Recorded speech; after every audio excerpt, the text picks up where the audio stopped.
Hello friends, welcome back to our YouTube channel TS exam hub. Friends, आज हम UP home guard के top 25 most important question लाए हैं जो कि बहुत इंपॉर्टेंट होने वाला है। दोस्तों, इस वीडियो में हम लोग बहुत ही इंपॉर्टेंट टॉप 25 जीके क्वेश्चन लाए हैं जो कि यूपी होमगार्ड के एग्जाम में बहुत इंपॉर्टेंट साबित होने वाला है। दोस्तों, इसीलिए इस वीडियो का एंड तक जरूर बने रहेगा और अभी तक हमारे चैनल को सब्सक्राइब नहीं किया है तो सब्सक्राइब कर दीजिए। तो चलिए वीडियो को स्टार्ट करते हैं। तो दोस्तों, यहाँ पे हम लोग का पहला क्वेश्चन हो जाता है, भारत का पहला उपग्रह कौन सा था? तो दोस्तों, आर्यभट्ट था। इसे याद कर लीजिएगा।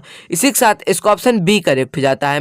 हम लोग का अगला क्वेश्चन है प्रश्न नंबर 2, जनगण मन गीत पहली बार कब गाया गया था? तो दोस्तों, जनगण मन गीत पहली बार सन 1911 में गाया गया था। इसे याद कर लीजिएगा। और दोस्तों, वो रविन्द्रनाथ टैगोर ने गाए थे। इसे याद कर लीजिएगा। और दोस्तों, रविन्द्रनाथ टैगोर जो है वो भारत के पहले नोबेल पुरस्कार विजेता हैं। ये भी बहुत इंपॉर्टेंट क्वेश्चन है, इसे याद कर लीजिएगा। हम लोग का अगला क्वेश्चन है प्रश्न नंबर 3, संविधान सभा की स्थापना कब हुई थी? तो दोस्तों, संविधान सभा की स्थापना 1946 में हुई थी। इसे याद कर लीजिएगा। इसी के साथ इसको ऑप्शन ए करेक्ट हो जाता है। दोस्तों, यहाँ पे इंपॉर्टेंट क्वेश्चन ये आता है कि संविधान सभा के स्थायी अध्यक्ष कौन थे? तो दोस्तों, डॉक्टर राजेंद्र प्रसाद थे। इसे याद कर लीजिएगा। संविधान सभा के स्थायी अध्यक्ष डॉक्टर राजेंद्र प्रसाद। और दोस्तों, डॉक्टर राजेंद्र प्रसाद भारत के पहले राष्ट्रपति भी थे। ये भी याद कर लीजिएगा। हम लोग का अगला क्वेश्चन है प्रश्न नंबर 4, योजना आयोग का गठन कब हुआ था? तो दोस्तों, योजना आयोग का गठन हुआ था 1950 में। इसे याद कर लीजिएगा। इसी के साथ इसको ऑप्शन बी करेक्ट हो जाता है। दोस्तों, योजना आयोग का नाम बदल के अब 2015 में नीति आयोग कर दिया गया है। ये बहुत इंपॉर्टेंट है, इसे याद कर लीजिएगा। आप कहीं पे भी नीति आयोग लिखा होगा योजना आयोग की जगह। बढ़ते अपने अगले क्वेश्चन की तरफ। हम लोग का अगला क्वेश्चन है प्रश्न नंबर 5, सुभाष चंद्र बोस ने आजाद हिंद फौज कब बनाई थी? तो दोस्तों, सुभाष चंद्र बोस ने आजाद हिंद फौज 1942 में बनाई थी। इसे याद कर लीजिएगा। इसी के साथ इसको ऑप्शन बी करेक्ट हो जाता है। हम लोग का अगला क्वेश्चन है प्रश्न नंबर 6, गदर पार्टी का स्थापना कहाँ हुआ था? तो दोस्तों, गदर पार्टी का स्थापना हुआ था सैन फ्रांसिस्को में। इसे याद कर लीजिएगा, सैन फ्रांसिस्को। इसी के साथ इसको ऑप्शन सी करेक्ट हो जाता है। हम लोग का अगला क्वेश्चन है प्रश्न नंबर 7, पंचायती राज व्यवस्था किस देश से ली गई है? तो दोस्तों, वो भारत देश से ली गई है। इसे याद कर लीजिएगा। इसी के साथ इसको ऑप्शन डी करेक्ट हो जाता है।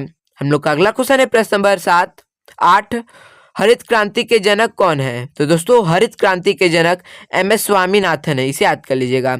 इसी के साथ इसको ऑप्शन ए करेक्ट हो जाता है। दोस्तों, हरित क्रांति हमारे भारत में कब आया था? तो दोस्तों, वो 1960 में आया था। इसे याद कर लीजिएगा। यह बहुत इंपॉर्टेंट क्वेश्चन है। हम लोग का अगला क्वेश्चन है प्रश्न नंबर 9, सबसे लंबा भारतीय संविधान अनुच्छेद कौन सा है? तो दोस्तों, सबसे लंबा भारतीय संविधान अनुच्छेद वो अनुच्छेद 243 है। इसे याद कर लीजिएगा। इसी के साथ इसको ऑप्शन सी करेक्ट हो जाता है। हम लोग का अगला क्वेश्चन है प्रश्न नंबर 10, भारत का सबसे पुराना उच्च न्यायालय कौन सा है? तो दोस्तों, भारत का सबसे पुराना उच्च न्यायालय कलकत्ता उच्च न्यायालय है। इसे याद कर लीजिएगा। इसी के साथ इसको ऑप्शन बी करेक्ट हो जाता है। हम लोग का अगला क्वेश्चन है प्रश्न नंबर 11, सत्यार्थ प्रकाश के लेखक कौन है? तो दोस्तों, सत्यार्थ प्रकाश के लेखक स्वामी विवेकानंद है। इसे याद कर लीजिएगा। इसी के साथ इसको ऑप्शन बी करेक्ट हो जाता है। हम लोग का अगला क्वेश्चन है प्रश्न नंबर 12, भारत की सबसे लंबी नदी कौन सी है? तो दोस्तों, भारत की सबसे लंबी नदी गंगा है। इसे याद कर लीजिएगा। इसी के साथ इसको ऑप्शन ए करेक्ट हो जाता है। दोस्तों, गंगा नदी की लंबाई 2525 किलोमीटर है। ये भी इंपॉर्टेंट है, बहुत इंपॉर्टेंट है। इसे याद कर लीजिएगा। ये दोस्तों, ये किलोमीटर में है।